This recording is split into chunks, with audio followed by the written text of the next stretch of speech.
crop. College football time of year, don't stop. We're adding this guy. Just another go dome with the courage, heart, skill, and will. Bringing you the best 16.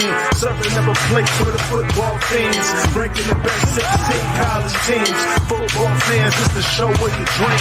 Ain't no bias, Chris Zorich breaking truth. Traded in the golden helmet in the past for a suit. With the tape, never lie, college ball, he's a stoop. Ranking the top 16, not the top 32. I don't mean to cut you off like a Zorich jersey, but you ain't really grinding unless the jersey dirty. Hit the running back like a Mack truck behind the 30-yard line. It's game time, my team riding off the sideline. You look at Chris like this with a fact checklist, going over college teams like a 50 scientist. Steve streaking from his head like in his playing days. Super 16 polls on the show straight away. It's the FBS, the best of the best, from the ACC to the SEC.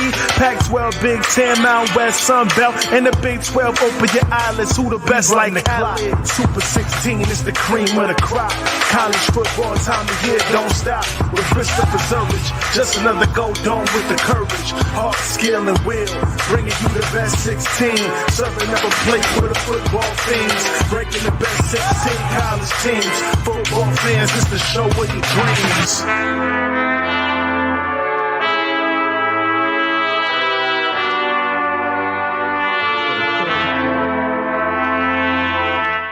Jeepers creepers. Jeepers freaking creepers. Woo, Lord. What happened? What happened was I don't even know where to begin. Phil, I mean, I just I mean, I'm all about dominating. I'm all about dominating, but damn. TCU, where are you? Who? TC who? TC who? Gary, where are you? I'm not sure they listened to my pregame speech, but They did not listen to your speech. Georgia did listen to mine. Apparently they did. Stetson Bennett show. The Stetson Bennett show. I mean, and this is the guy that, I mean, and you know, it just kind of, the idea that for the whole year they had to play everybody at their best. And this is something that I mean, I experienced, and it was hard. I mean, that first year, after we won the national championship, that was awesome. But then every team we played after that gave us 120%.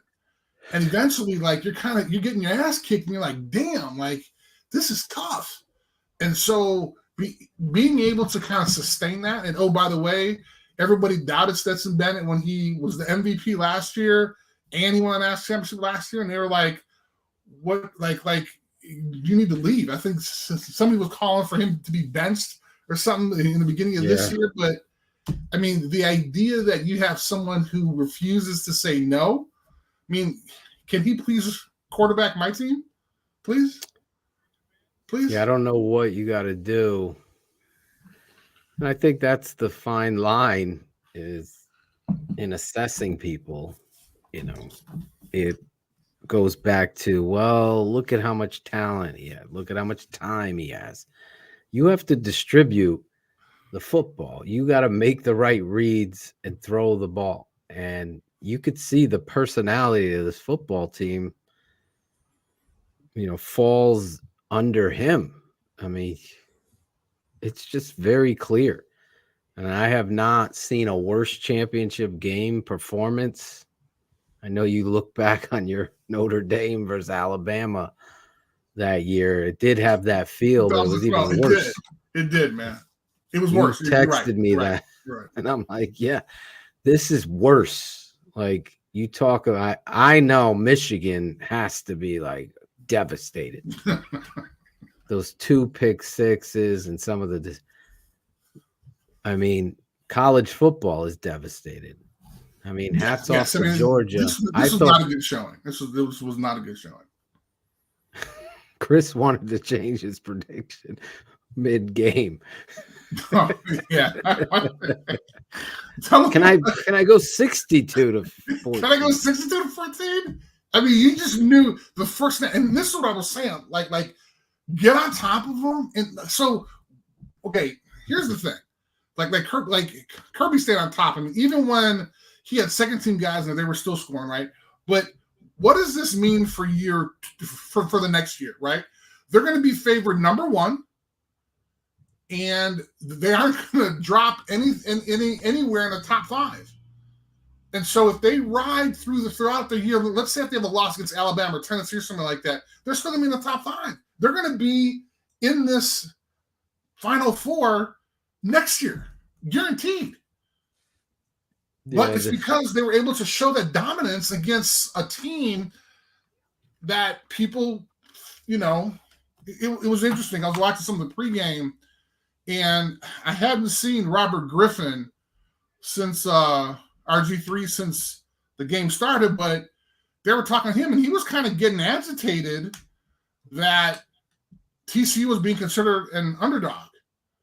And he was talking to dude from Ohio State. Now he got carried out. Who's dude from Ohio State? Receiver on game day, or not on game day, but on college football final. Joey Galloway. Yeah, Joey Galloway. So Joey Galloway and Joey Galloway.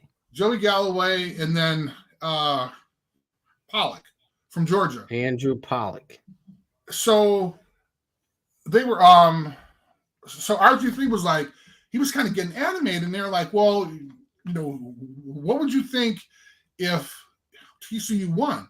Would you think it'd be upset? He's like, absolutely not. They deserve to be here.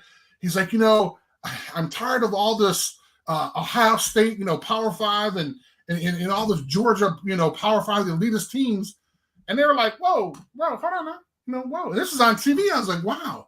But the idea, and this is, again, this wasn't great for college football, I don't think, but right, it's showing you that the SEC is up here, and flat out, and be honest, everybody else is down here.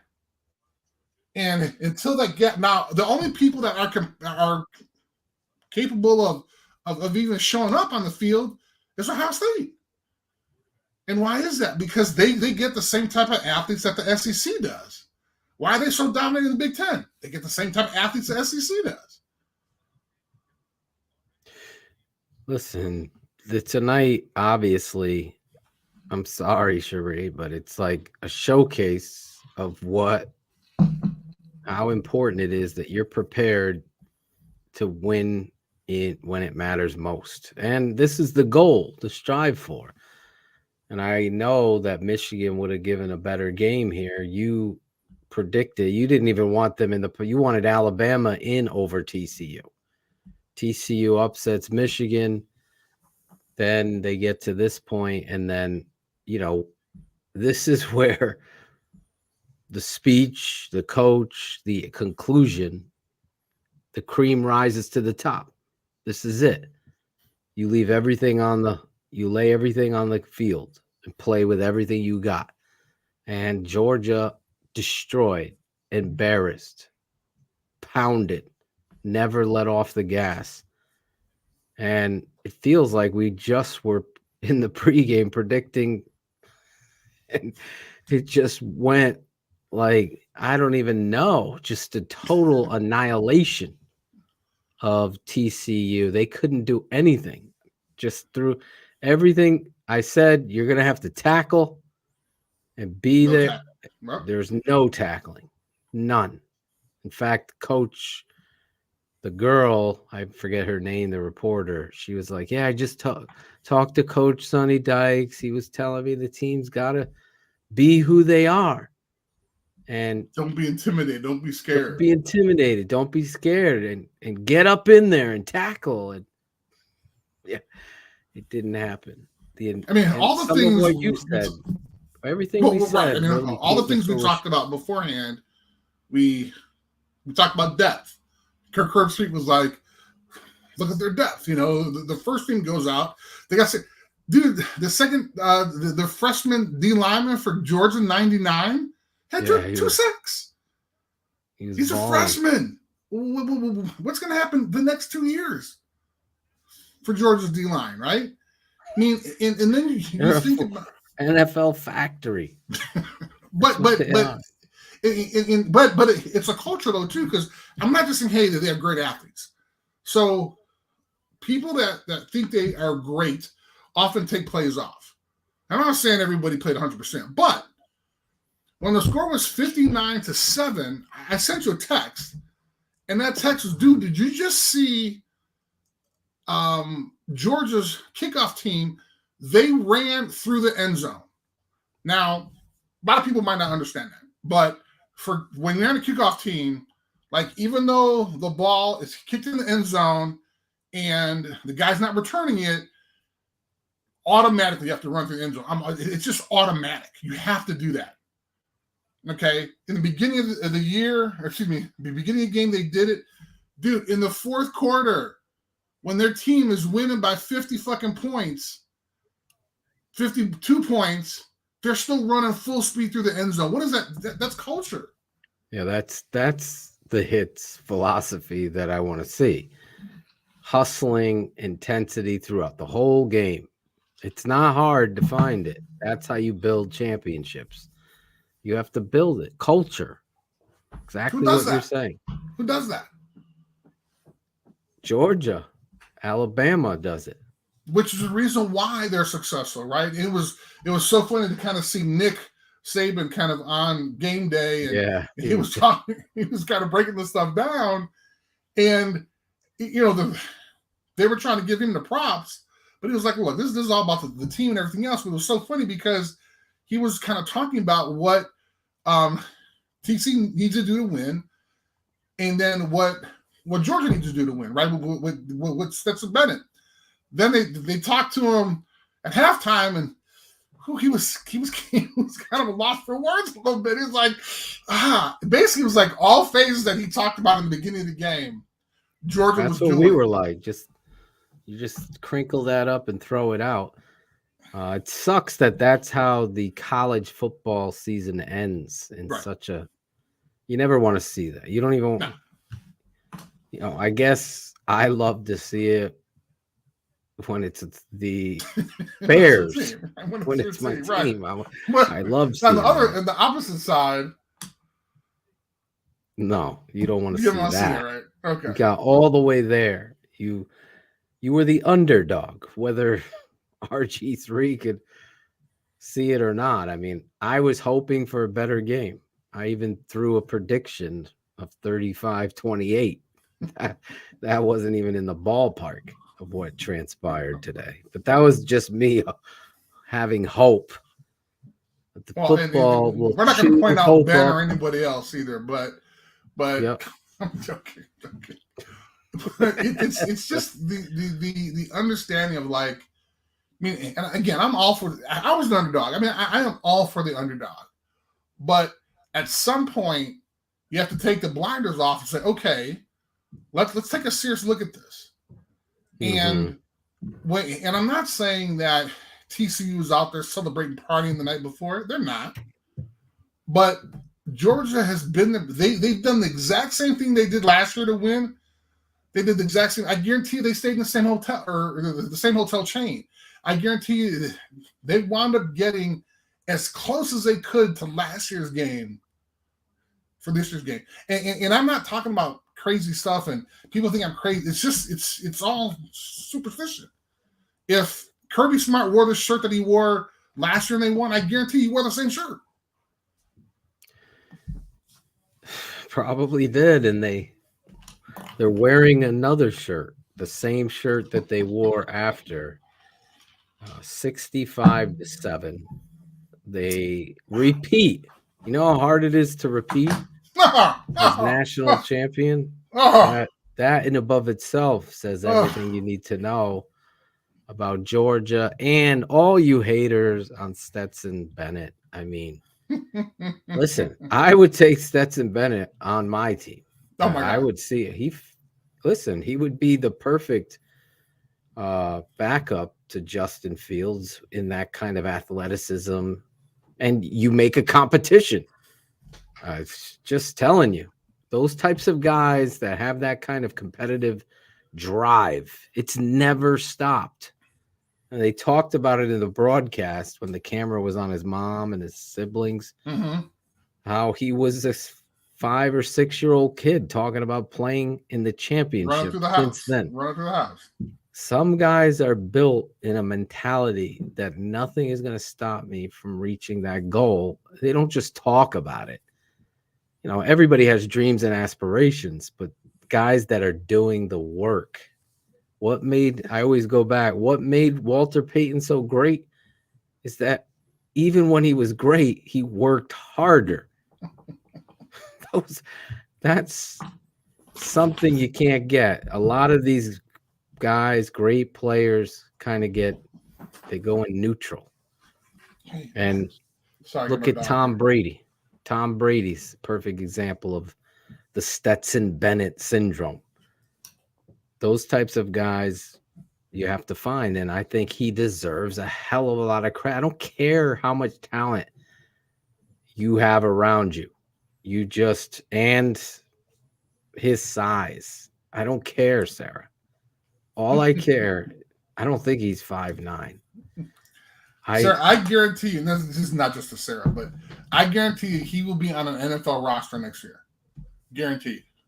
I guarantee. If he wasn't 25, he would be drafted high. Right. I don't know where he's going to get drafted. I mean, you sit down with this kid. It's hard. It's really hard because if he has the dog. He has what I want. I've been talking about finding dogs. Absolutely. He has that. So that sign me up for that. I don't care how tall he is. I don't care. I want those guys. He basically just competed for the last 2 years. He competed against people that are going to be in the NFL. He competed in practice against guys who are going to be in the NFL, and he shined.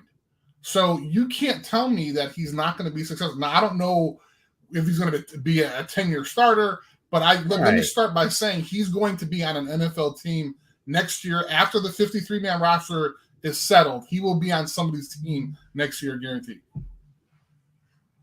I agree. I mean, what does somebody have to do to prove to you that they can do it? I mean, you're talking about dime ball. There's a throw in that game where he anticipates Bowers coming open through the window. It was a very short window, maybe like this wide. Exactly. Here comes Bowers right through it on the I mean, if any time there was a showcase of, look at Brock Purdy. I liked Brock a lot coming out of Iowa State. You look at that kind of guy that gets overlooked. You've put him in the right place. Those guys, he would be perfect as a Justin Fields back because he can run. There you go. So if you're going to run some of this read option game and he throws the football, he understands anticipation throws. Just saying, you look at what Jalen Hurts in Philadelphia. Look at Stetson Bennett. That's a 2nd-round pick that Philly took a chance on Hurts. Chicago Bears, 1st overall pick. They trade down with Houston, who wants somebody. Now you're at number 2, right? You trade down to 4 for the Colts because they want a quarterback. Now you're at 4. You take my guy there, hopefully. And then you're picking up all these other draft picks. Make a trade, D-Hop in Arizona. And, oh, by the way, there you go. Right at the top of the 3rd round, there's Stetson Bennett. There you go. Boom. And we've heard it so many times. Oh, quarterbacks got to take one every year. The people up north, they had Hasselbeck, Brunell. They took these guys, traded them. Ty Detmer, for God's sake, and they got draft capital while they're building. How about the Bears not drafting quarterbacks for 6 years? That's smart. But anyway. My dog wants to say hi. I'm saying, come here. There it is. Come here. Want to say hi? Come on. Come here. Ouch. Come here. We'll see where he goes. Sorry. We'll see where he goes on draft. He's 6th round at best, Chubb says. She was 6? Wow. Okay. All right. Well, again, I'm just gonna make the prediction. He's on the team. We'll see where he goes, and we'll see how he does and performs. Again, I compare him very favorably to Jalen Hurts. It's that same kind of guy. And who, for me, I fell in love with Jalen Hurts when he was. First of all, when he was at Bama. Benched. He got benched at Bama. Stayed there. Tua comes in. Stayed there, right? Yes. The next year. Transfers. Tua goes out, right? He comes in, saves the day. Right. Okay. Then he goes to Oklahoma. Wins the Heisman. there. So there was and I forgot who they played. It may not have been Texas or somebody, but the strength coach at Oklahoma put a tweet out or something, and after the game he had a picture of Jalen in the facility working out after the game, like not like tossing ball, but actually working out. I mean, I want that guy on my team, and you see what happens the following year, right? I mean, he goes out there and he is somebody kind of successful. I mean, give me those guys. All the attributes of all these guys. He's going to be in the 6th round. The interview, who the guy's character is on top of his talent. Those things matter. And we'll see. And I'm just saying what I would do because I know how important that position is. Meanwhile, the Bears, let me list some backup quarterbacks for Cherie and her tissues that she's going to pull out from Michigan game a few weeks. Nick Foles, Matt Barkley, Nathan Peterman, Mike Glennon. Do you like the sound of Stetson Bennett in there? I mean, like, shut the fuck. Just shut up. Like, you got to find dogs. None of those guys are dogs. This kid, to me, has proven it time and time again. And as a draft doctor, there you go. I would totally embark on building draft capital to see where they are. And good, he'll be gone in the 2nd round and go to Green Bay. And then they have this kid there for the next 12 years beating the shit out. And you're like, what the fuck? Why didn't we? It's the same thing. I still remember us with Mitch Trubisky. Cherie can attest. Shane, very, very vocal. Me, very vocal draft day. We were at the old network. Got to take Jalen Hurts. Just protect your. You're right here.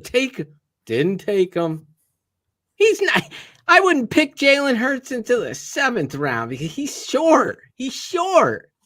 He's playing with great. Please.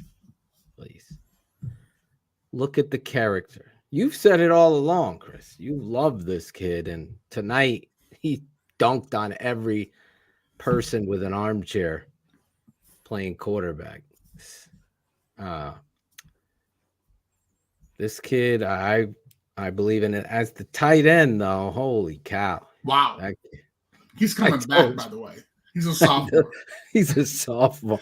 In the broadcast, I heard sophomore. I thought he was a redshirt sophomore. That he was going into the league. He won the Mackey as a sophomore. Jeez. That dude is just so. How many yards did he have this game? 150 and a touchdown. Over. God.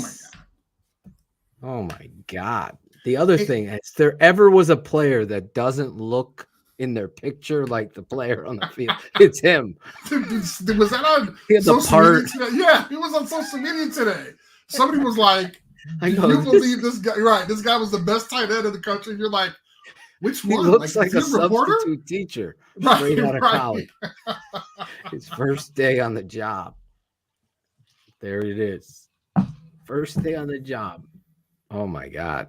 Absolutely amazing. But I do want to give credit to Sonny Dykes and the TCU Horned Frogs. They had a phenomenal year. As you know, we like to give it up to those teams. I mean, last year it was Wake Forest. Remember, they were having a great season.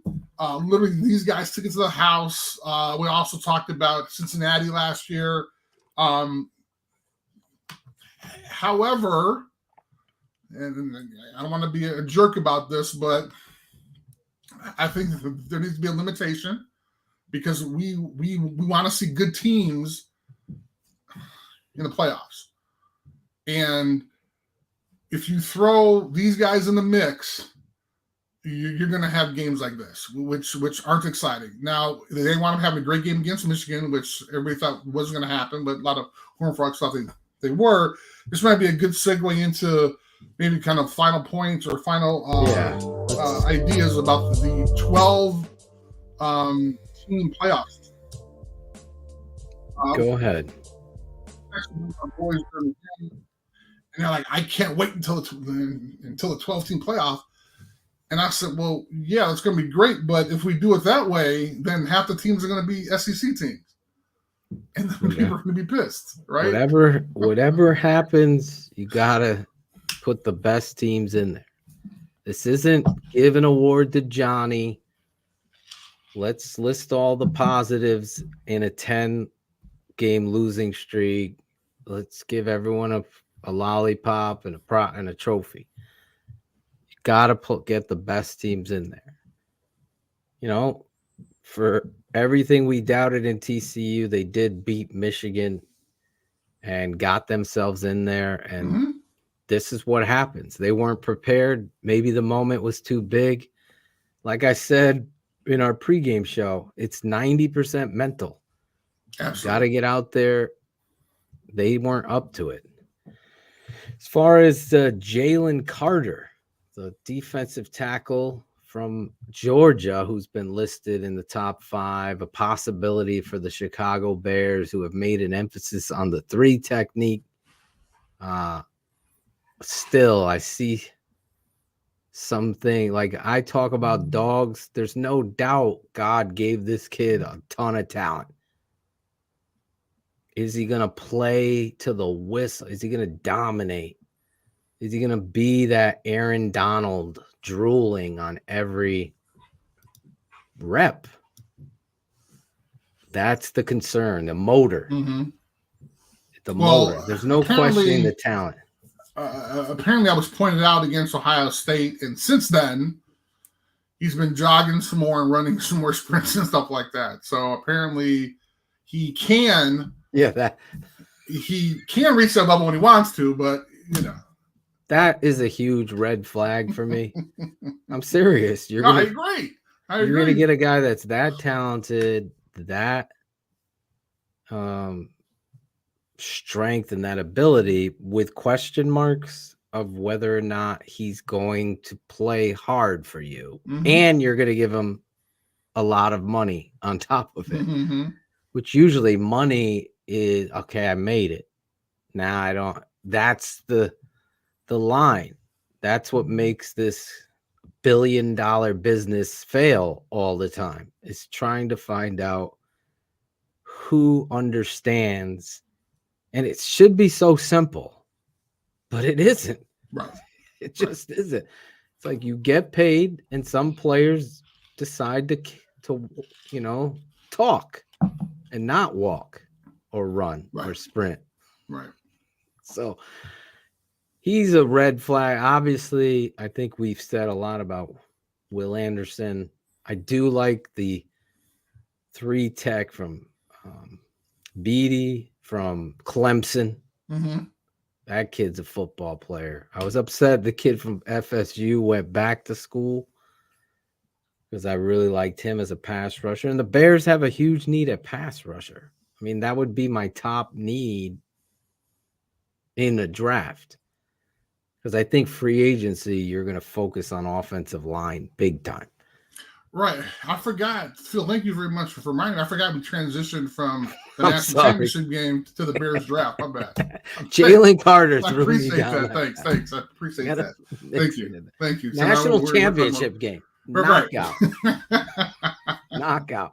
It was like Mike Tyson versus one of Frank his first Bruno. fights, right? Frank Bruno, remember that fight? When the ones in the beginning that last like 30 seconds. There were like 30 of those fights. I remember my buddy having a backyard party with 3 kegs. He had the black box with the huge, God. Right. Those right. TVs that were huge back then, right. but it was Behind like that thick. Yep. It shot out. The rear view. Yes. Yep. So we're watching the fight. Everyone's amped up. He's like, yeah, I paid big bucks for this. It was over in like 30 seconds. You're like, what? Wait a minute. What's the bathroom? What? I went to the bathroom. What are you talking about? The buildup was bigger. The undercard was great. I forget. There was a Gotti fight. It was just a bloodbath. I just remember because the guy was just bleeding and the two of them were brawling in the center. And it was amazing. So at least you got your money's worth in that. But anyway. The Chicago Bears not in the championship tonight. It felt like they were there. Wow. A little like TCU on that. Wow. That's how I felt. I mean, this was, I mean, I'm obviously happy for Georgia. The idea that they were able to sustain kind of that target on their back throughout the full year, and they wound up kind of showing everyone what they're made of. Very excited. Kudos to them. Kind of worried about what college football is going to look like in the next couple of years, just with the transfer portal, NIL craziness. It's just going to be a different game than what we've even seen the last couple of years. We're going to have super conferences. Another thing, let's hope that these smaller conferences are still able to be around. UCLA and USC are going to be moving to the Big Ten next year, right? In next 12, year? So it's the 12 season. I'm sorry, 12. It's going to be the 24 season. I'm stuck on 2024. So not next year. Correct. So there you go. And I think same thing with Oklahoma and Texas. I think it'll be 2024. They're going to the SEC. They are correct, right? So they're going to have to learn how to play defense, as we've seen tonight. Is Vandy and Vanderbilt is going to stay kicking Vandy out? I don't think they're allowed to kick anybody out because that would be too presumptuous on the fact that these are just football matters. We're thinking that the presidents have agreed through the conferences to allow these academic institutions into the same conference because they bring great research. They bring great academia to this conference. That's a reason why. That's the reason why the presidents vote these schools in, not because of football. Notre Dame will continue to stay independent for as long as they can? Yes. Is there going to be a rule against them staying out in that independent ocean? I don't want to call it a rule, but they can be boxed out. The super conferences can get together and say, hey, we're going to force Notre Dame to make their move. And so they can say, hey, 2-3 super conferences, let's not agree to Notre Dame playing any of our teams. Yeah. And then now, I'd like to see them move to a conference in the same year that USC and UCLA. Why? Yes. Because I want them to be not looked at like this elitist, we're alone in our own journey type of. I want them to compete and say, no, we're in this freaking conference and this is who we are. That's what I think has kind of separated the Notre Dame from my eyes from the rest, because I just think when you belong to a conference and you're as esteemed a pro, I mean, just being a kid, Notre Dame, I didn't think anything of the school. I just thought of football with Notre Dame. And to have that kind of, I don't even know. It's like the Yankees in baseball, right? Notre Dame in football. Right. So now, with all of these playoffs and everything coming together now, I think they'll find a way to push you out, even though you're Notre Dame. You'll have a bias against you. So I think it'd be time to, okay, now we're going to 12-team playoffs. Now they're going to start boxing us out with conferences. Get in the Big Ten and start beating the hell out of Michigan and Penn State and these teams. Right, but they don't think they can kind of compete on that high level on a weekly basis. I'm joking. So kind of what you're talking about with like the Yankees. Yes. The reason why Notre Dame has been that way with college football was because they have been independent. If they go into conference, they become one of 14 teams in the Big Ten. They go to another conference, they become the 12 teams they are in the ACC. Yeah, they are. That mindset is wrong. You already are who you are. Well, You've right. been We are how who many we are years? because we're independent. Right. For Since 1842. Correct. 1842. Correct. Now it's time, 2023. It's time to grow up, because nobody's, when I think of Alabama, I also think of football. Well, and they're in a conference. But historically, the reason why they've had to become independent was because they wanted to join the Big Ten eons ago, and the Big Ten was like, get out of here. And so they literally had to barnstorm on a train. The whole football team had to go, and that's kind of how they started this whole independence, this whole idea of playing teams all around the country.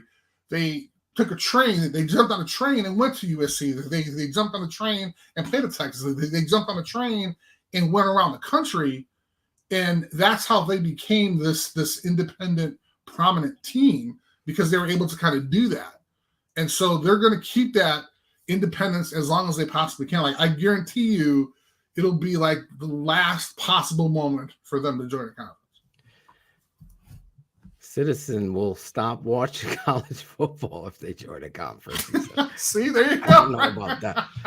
And I've never heard of their religious beliefs being a problem at all. No, it's called money. It's money. It's just about the money. Exactly. It's just about the money. Come on, Chubbs. You had it right. Monies. The money, the NBC, the Notre Dame Broadcast Network. I mean, you'll see it. If the NBC bows out, if they aren't able to join it, guess what? If they aren't able to have their own network, guess what? They're going to be joining a conference. Hey, you guys want to let us in? I would love to see them in a conference moving forward. Especially, I think it would tie up, not to prolong the show, but I think it would tie up perfect with the 12-team playoff. Now Notre Dame's in a conference. You can't try to manipulate nothing. They're going to compete, and they're going to decide. Not going to happen. All right. Well, remember this. I used to be. I know there's you're right there. So I used to be an administrator there. I'm not saying I have the pulse on the team, but you do have a pulse on the philosophy of Notre Dame. The philosophy. Yes. I've spent more years than I thought I would there. So I know a little bit about them. I went to school twice there, worked there. They're going to wait until all avenues are exhausted. Will that come in your mind? Will it ever get to that point? I mean, if teams, if they become super conferences, yes, because eventually they're going to be the super conferences, the 2 or 3 other conferences, and then Notre Dame is going to be one of the last independents. I mean, you even look at who else is independent schools. So BYU was independent. They're going to join the Big 12. Mm-hmm. I want to say those are probably 2 biggest teams. I think Army was, maybe. I'm not sure. I think New Mexico State was, and I think there were a couple other. I know UConn was. I think they're joining a conference as well. So when you look at the prominent teams that are independent, the top 2 independent teams are BYU and Notre Dame, and BYU is going to join So Big 12. you're hanging on by a thread. You're hanging on by What a you're thread, telling man. I me. told you, man. Army, Navy, and Notre Dame. There you go. I'm telling you, man. We're gonna run. We're gonna pen. Hey, man. For as long as they can do it. As long as they can do it. Well, we did it longer than I thought. We talk about a disaster at the end. It was rough. That is tough. It was rough. I honestly didn't enjoy it. I wanted a close game, but I'm happy for Stetson Bennett and Georgia that they won. And that's really where we leave it. Your guy, Stetson Bennett, you've talked about him all season, how much his story even inspires you at your old age. Absolutely. And myself. It's going to be interesting to see what's the next chapter. I would never count a guy like that out. Those are the guys you want in your locker room. Well, and I think that what was also frustrating for me, even when they were talking about him on the other pregame show and during the game, they're talking about how the other quarterback, Max Duggan, is going to go. He's going to go to the NFL, and Stetson Bennett is going to become a Georgia legend. What the hell does that mean? I mean, exactly. He basically, in this current era, he basically did something that no other quarterback has done, won it back-to-back, threw up crazy yards, became MVP of several games. Every bowl. Games. There you go. Every bowl he was in, You aren't going to say he's going to be in the NFL? I mean, you guys are supposed to be better than that. This isn't Tim Tebow. I'm telling you that right now. This is a guy that could throw the ball. This guy is an athlete. I mean, he outruns LSU secondary. If you watch that tape, I mean, LSU has some NFL DBs. He's outrunning them. So he's an athlete. He's a competitor. And maybe his maturity is a positive thing at the position that he's playing. Don't compare him to Chris Wanke. Chris Wanke, he could barely drop back in a 3-step. I mean, he looked like a freaking tarantula out there trying to drop back to pass. Kid, and then let's also think about why he's older. He's older because he wound up. I mean, he went to a junior college. Chose to do it. Was there for years. So let's. I mean, it wasn't like JT Daniels and what's the other kid? The other 5-star recruit they had bounced out of there because of him. Yeah, he competed against them. Don't ever count. If you can learn one thing from Zorich and Ottochian tonight, never count a guy like that out. Never. Amen. Never, brother. ever. Oh, so Chris, it was a great season. It was exciting. So Super 16. I'm sorry it ended this way, but it is what it is. I'm sure we're going to have a lot more of you in the off season. Last year, you jumped on in the draft show. That'd be fun. And were outstanding, breaking down, and your insight on the other team that's independent, that has a record, Chris. 10 losses in a row. 10 in a row. Not since 1920 have they lost 10 in a row. And I was on some of those teams that were, and I think I was on one of Dave Wannstedt's 4 and 12 teams. Yes. Thank God you I've been there, man. It is rough. Yes. It's rough. We'll see. And we'll be breaking down all of that and the draft like nobody else here on the Tape Never Lies Network. I want to thank our producer, Cherie. I'm not going to throw her up there. She's literally got Kleenexes. Wow. Her Michigan tier hat. Wow. Go Irish. The Irish will be back in the spring game. Yes, that's coming up. It's going to be Do you exciting. go to the spring game? Absolutely. Hopefully, yes. Hopefully, Ron G would give you a name placard We're going to get that for next season. By that time, that'd be fun. That'd be fun. We'll be back next year. If we can do if I get invited by the Football Writers Association and the National Football Foundation. Well, if you don't get invited, we can change the show and do our own college. I would like that. Right, but I'd be pissed if they decided to cut me. We're the best thing they got going right now. Hello, that's what I feel. Football. I want to shout out the Football Writers Association of America and the National Football Foundation for all their support. Yes. I want a Football Writers of America Association of America t-shirt that I can wear and support them. I will work on that, considering now I am a member of the media. So exactly. Can you work on some swag? I will try to work on some swag.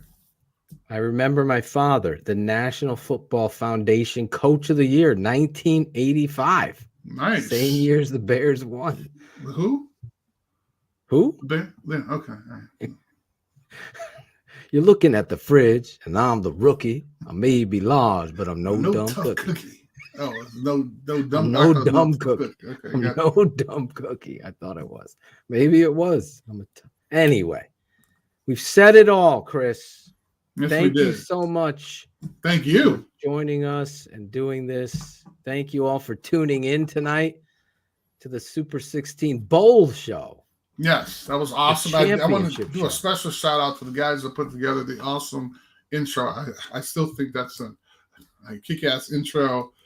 And more importantly, historically, which is the reason why I reached out to Phil afterward, the first time I was ever on the Tape Never Lies Network when I did an interview eons ago. Do you want to see a clip of that? Do you still have it? It's on the script. It's on the script. And not it. That's all I got. It was an awesome intro, man. I was like, wow, these guys. I was like, damn. Like, I think afterward, I was like, man, can you be my hype man? Because that was awesome. Yes, I gave you a hype. You I think did. I have the intro. Don't I have an intro? I felt good. It was like 5 years ago. Oh, was it? I'm sure. But it's not in here. I thought it would be in this brand. I don't see it though. I got this. Let's go Notre Dame and Cubs fans. What about Bears fans? You didn't. Definitely not it. I was there for a Notre Dame day. Okay. At Wrigley Field. Wow. Oh, we have fun. And remember, that was my impression of what's his face? Will Ferrell doing Harry Carey right via Chris Zorich. Exactly. It's like Marvel. It's like this multiverse. Yes, exactly. I was trying. Zorich impression. Then I realized halfway through I probably should have done my own version, but that's what you did. Yes, that was actually better. Chris Zorich drops live every Wednesday night. This Wednesday night, is it Tuesday already? Whenever time it is, we have from the NFL Network our guy Adam Rank. Wait a minute, I don't even know what the hell's going on. What are we actually looking at? Wednesday night. There's 60,000.